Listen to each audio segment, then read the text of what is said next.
And one thing that everyone is talking about is the Detroit Institute of Arts. And I have two guests with me right now here at the big table. Annemarie Erickson, she's the Executive Vice President of the DIA. Thanks so much for being here. Good morning to you. Pleasure. And Eugene Gargaro, he's the Chairman of the Board of Directors of the DIA. Gene, thanks so much for being here. I'm seeing the buttons everywhere, so you've got the buttons on, so we obviously have to show I heart the DIA, and I know that so many people do. It is an institution not only in Detroit, but in our state. And now there's a push to make sure that it stays put and gets funded. Absolutely. We are going to be asking the residents in the Tri-County area for a very small millage vote in August to help fund operations at the DIA so that we can use our fundraising heft, which is considerable, to build endowment for the institution, which will safeguard the museum's future. Right now, there is no funding from the city of Detroit, and there's very little state funding, if any. Correct. We have to remember how generous the state of Michigan and the city of Detroit have been over the years. With the financial challenges both are facing now, our funding is disappeared basically, so we've had to fundraise for the last, seems like since I've been here. I think so. But how generous he's very good at it. The Detroit community and the entire area has been. There's just a time, though, when asking for fundraising help has no longer been as productive as it has been, so we're going back to try and rekindle a long history of public support that the museum has enjoyed. Now, how will this work? This will be on the ballot, and so if it is passed in the 3 counties, how will it work? Well, we will begin to get millage dollars, which will actually be an investment by the counties in the museum. We will provide free admission to all residents of the counties that pass the millage, free general museum admission, unlimited. That includes school tours. So we will be able to really bring folks into the museum in a way that we haven't before. We're also investigating deeper programming in each of the counties for senior citizens and curriculum-based programming for schools.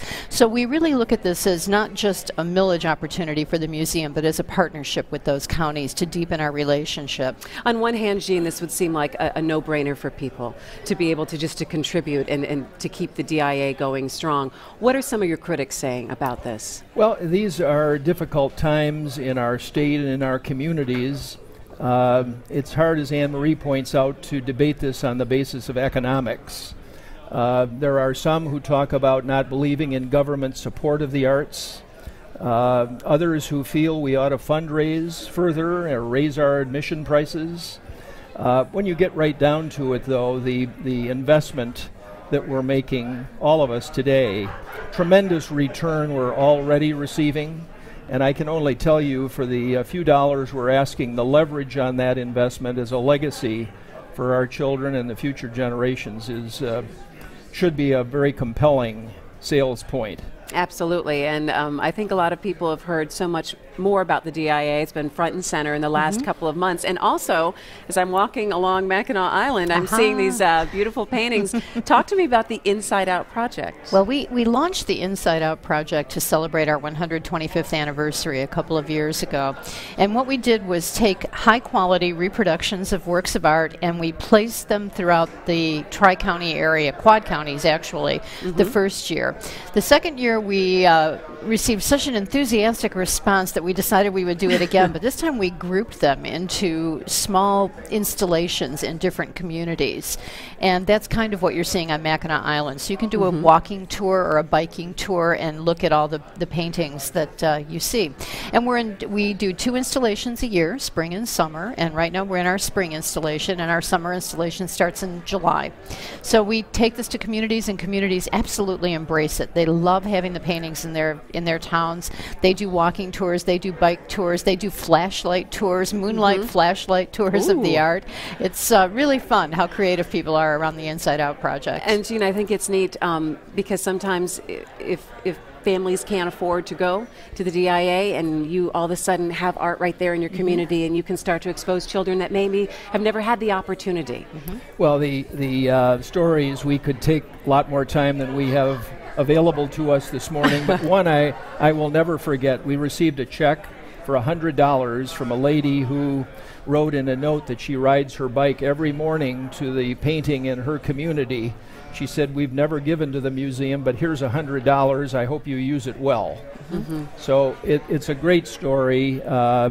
And I think it's really bringing art to the people, and that's what the DIA is all about. Whether it's the Inside Out project or the fantastic exhibits that you have actually at the museum, I don't think you can really put a price tag on the enrichment of art in our lives. And sometimes when it's a bottom line world, when you just want to, you know, cut certain things, and it's like, well, we have to turn on the lights, and then we have to have the streets clean. But art enriches the soul, and you can't really put a price tag on that. No, you can't. And I think it's important to note about the Inside Out project, too, that we also do outside in. So the communities where the pictures are located get a free day in the museum. For those who can't afford, they can come in on that free day and see their actual works of art, and that's all thanks to the generosity of the Knight Foundation. And I don't think you can put a price tag on the museum. We've often heard, as Gene said, that folks say, well, just increase the admission charge. If we increase the admission charge based on how many people came into the museum last year, which was about 400,000, if we did that to cover our operating budget, we'd have to charge $65 a visitor. I think that would definitely price us out of the market. And we do think that as valuable as we are, this is a very small amount to ask people.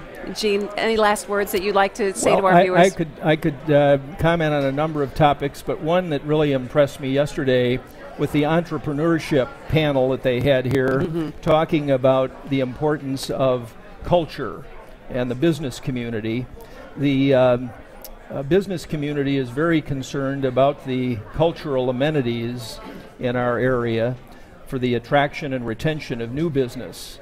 And that's the centerpiece for the DIA. So the theme here is very consistent with our message as well. All right. Well, thank you so much, Gene and Marie, for joining me, and good luck. We will be watching the progress. Okay. Thank you. And you are watching live coverage of the Mackinac Policy Conference. Stay with us. We'll be right back.